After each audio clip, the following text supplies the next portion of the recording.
Vamos lá, alunos. Mais uma aula remota. E esta aula ela é a conclusão da aula de terça-feira passada. Nós estamos estudando um tema referente a movimentos sociais no campo durante a Primeira República Brasileira. E na aula passada nós analisamos o movimento de Canudos, liderado por Antônio Conselheiro, no interior da Bahia. E hoje nós vamos estar analisando a Guerra de Contestado, que vai ocorrer entre 1912 a 1916. Esse período é o período em que tropas governamentais vão combater camponeses nessa região. Numa região entre os estados do Paraná e Santa Catarina, uma região que vai ser chamada de região contestada, porque tanto Paraná e Santa Catarina requeria essa região como parte do seu território. Essa pendência entre Paraná e Santa Catarina ela vai ser só resolvida em 1916, quando o Supremo Tribunal Federal Brasileiro vai dar ganho de causa para Santa Catarina. Portanto, essa região ela acabou passando para o estado de Santa Catarina definitivamente. Tá, galera? Portanto, é dentro dessa questão que a gente vai ver a Guerra de Contestado. Por sinal, ganha esse nome porque ocorre nessa região que é a chamada região contestada. Tá? Aqui neste mapa, nós estamos vendo qual seria essa região contestada. Esse território colorido aqui de laranja é a chamada região contestada. Tá? E é nessa região que vai ocorrer um movimento camponês que vai levar a um conflito que nós vamos chamar de guerra de contestado. Tá? Portanto, qual é o contexto histórico que está se vivendo essa região que vai acabar propiciando este conflito? Nós podemos dizer que essa região é uma região de sérios problemas. Primeiramente, nós estamos já vivendo um momento em que a zona rural brasileira ela já está sendo modernizada, apropriada pelo capitalismo. E, portanto, a consolidação do capitalismo na zona rural brasileira está levando à expulsão de populações camponesas de suas terras. Tá? E, consequentemente, é claro que essa expulsão tem a reação camponesa que passa a lutar pelo direito à terra. Isso ocorreu em Canudos e vai ocorrer também nessa região chamada de contestada. Tá? Portanto, a falta de documentação das terras que os camponeses viviam acabava propiciando a perda das suas terras para indivíduos que de repente apareciam como donos delas. Tá? Esse conflito na região ela é alimentada não somente pela expulsão dos camponeses da terra, mas ela também é alimentada pela própria disputa pelo território entre o estado do Paraná e Santa Catarina. Portanto, nós temos uma situação em que envolve o acerramento de ânimos nessa região, acerramento de ânimos na questão camponesa, os camponeses lutando pelo acesso à terra. Nós temos um acirramento de ânimos entre autoridades do Paraná e Santa Catarina pela disputa da terra. E, consequentemente, a desapropriação camponesa, como nós já falamos, faz com que a região também viva uma crise social grande. Tá? Então, esse quadro ajuda a entender este conflito. Portanto, nessa região em crise social, uma região que concentra muita gente pobre, camponeses que estão sendo desapropriados, né? A desapropriação camponesa, ela inicia nessa região pela ação do próprio governo brasileiro. O governo brasileiro quis construir uma ferrovia interligando o estado do Rio Grande do Sul ao estado de São Paulo, e para isso desapropriou camponeses, tá? Concedeu terras à empresa norte-americana que vai construir esta ferrovia, portanto, mais desapropriação camponesa, tá? Então, essa estrada de ferro, ela vai ser um ponto, um elemento de intensificação dessa crise social, né? Então, aqui neste mapa, a linha pontilhada nesse mapa está mostrando o que seria essa estrada de ferro, e ela passa exatamente na chamada região contestada.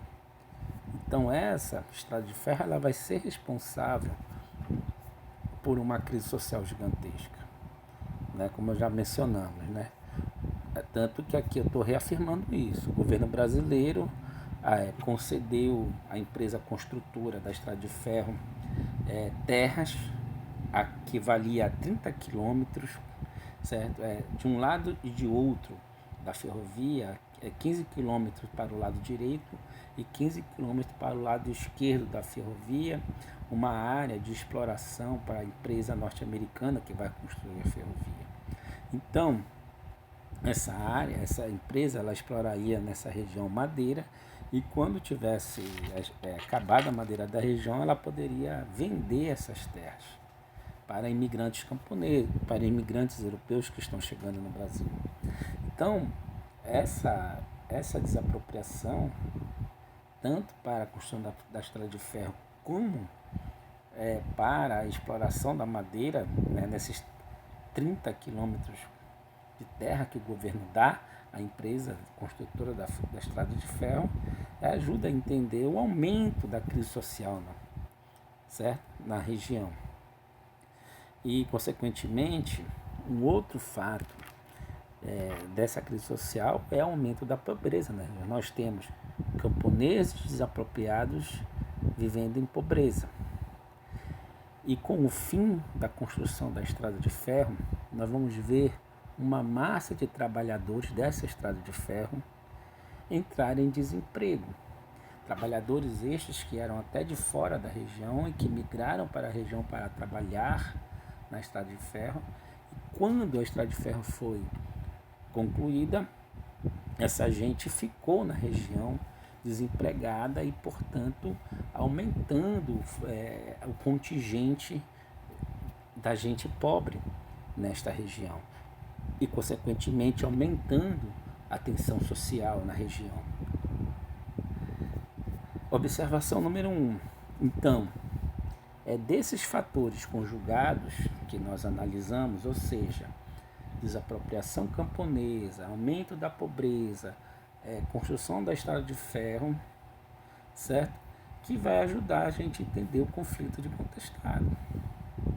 Tá, gente? Portanto, é nesse contexto que vai surgir as chamadas cidades santas ou redutos. O movimento de contestado, ele também tem um clima messiânico. Ele também surge ao redor de Beatos, assim como aconteceu em Canudos.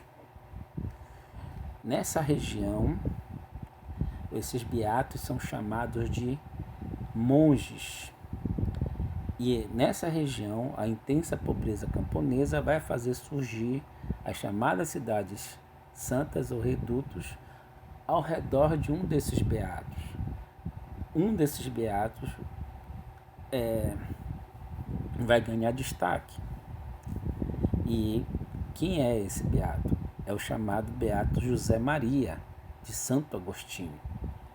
Esse beato, esse monge, ele que vai inspirar, né, os camponeses, os sertanejos dessa região a formarem as cidades santas.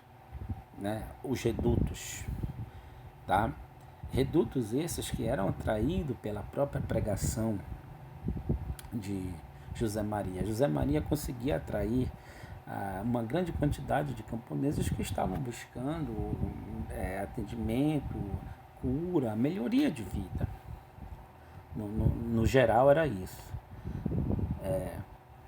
Essa foto aqui é a foto do monge José Maria. Essa foto ela foi tirada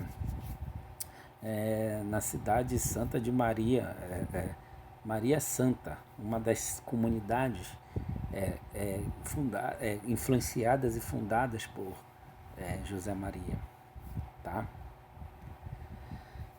Portanto, essas comunidades elas passaram a concentrar essa gama de gente desvalida, desprovida.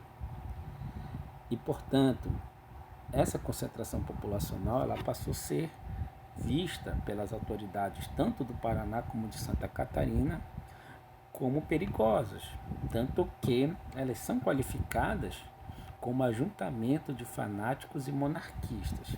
Já está se vivendo a república e mais uma vez se usa a ideia de que essas comunidades são antirrepublicanas e a favor da monarquia. Isso aconteceu em Canudos, não esqueçam, nós analisamos. Então, é justamente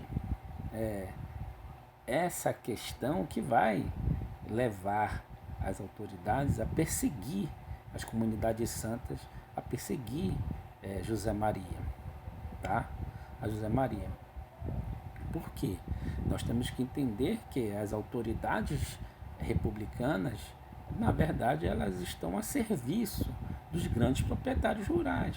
E na grande maioria nos interiores, são os grandes proprietários rurais que estão dentro do governo. Eles são o governo, eles são as autoridades. Tá? Por isso, nós temos que ver esse interesse, essa justa posição entre o interesse particular dos grandes proprietários e o interesse do governo, né? Isso é importante.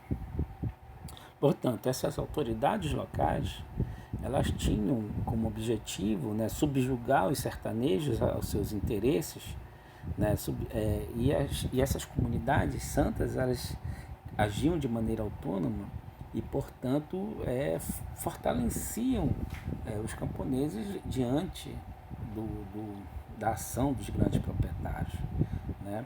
Elas são estruturas sociais, as comunidades santas, elas são estruturas sociais autônomas e que o vínculo religioso que se instala nessas comunidades faz com que elas não sejam apenas religiosas. O vínculo religioso acaba dando uma perspectiva para essa comunidade de crítica social, de questionamento do poder dos coronéis, de luta por acesso à terra.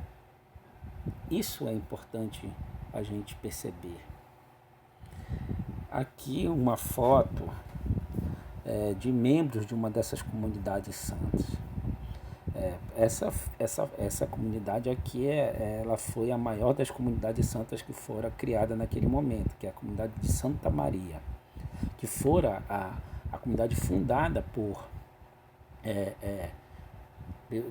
José Maria, tá?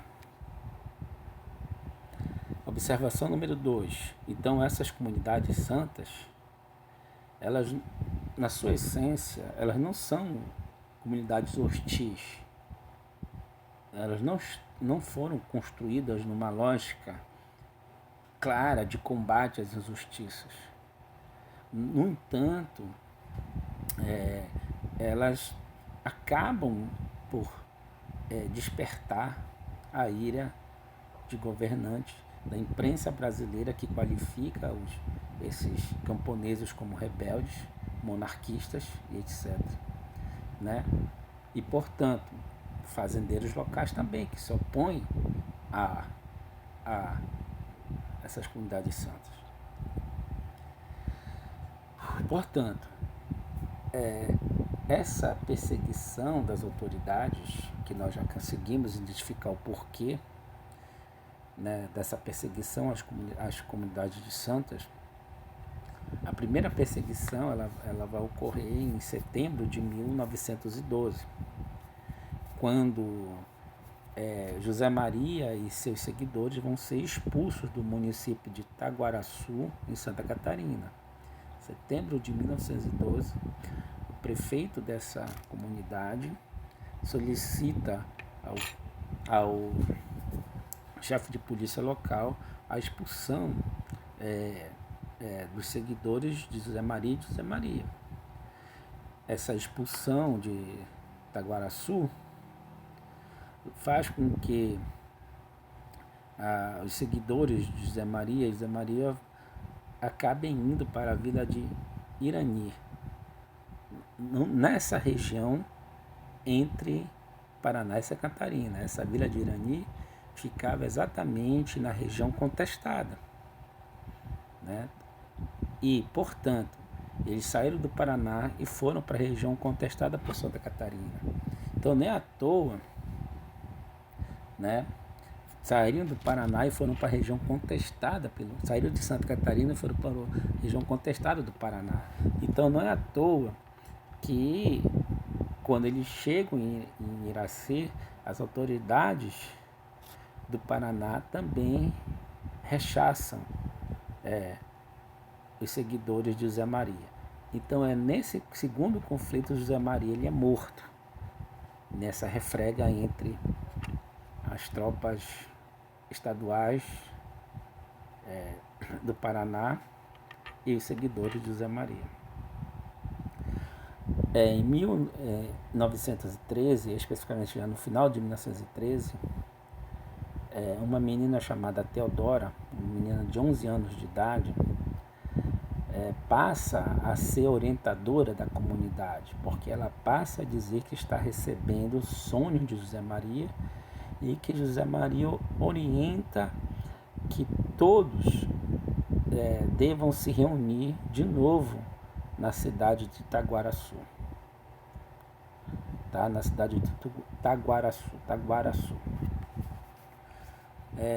E claro, dessa vez,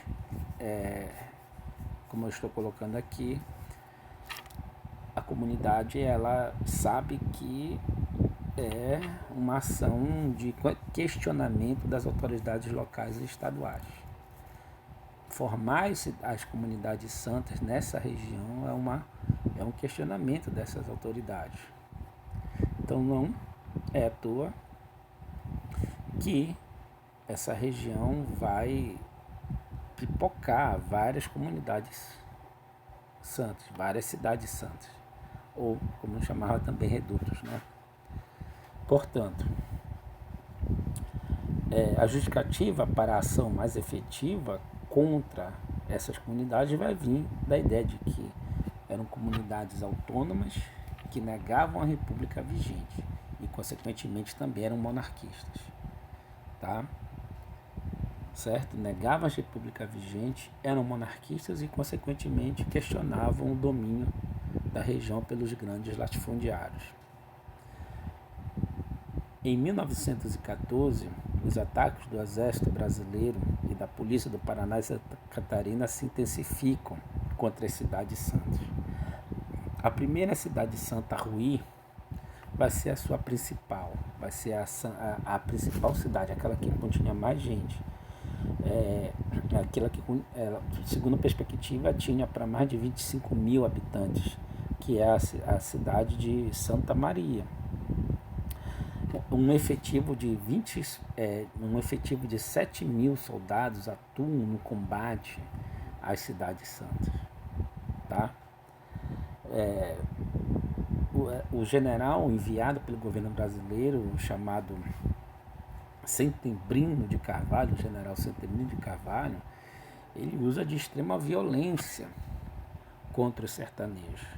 Tanto que o último ano de conflito, que é em 1916, certo? As cidades que ainda restavam, elas foram massacradas pelo exército brasileiro. Então não é à toa, por exemplo, que vai ficar conhecida Esse período de 1916 é conhecido como açougue, porque combatentes sertanejos que eram rendidos, eles eram decapitados, decolados pelo exército brasileiro. Aqui uma foto de alguns soldados do exército brasileiro nos escombros da cidade de Santa Maria, na comunidade de Santa Maria que eu mencionei há pouco. Portanto, nós analisamos o drama, de Canudos e vimos o massacre que foi Canudos. E, consequentemente, Contestado não vai ficar atrás. O drama dos camponeses dessa região mostra também um massacre, mostra também uma sociedade de exclusão da população pobre do interior desse país. Tá? Então não é à toa que a gente pode considerar que o massacre de Contestado é um massacre em nome do progresso. Fechando aqui o assunto. Tchau, gente. Até a próxima aula.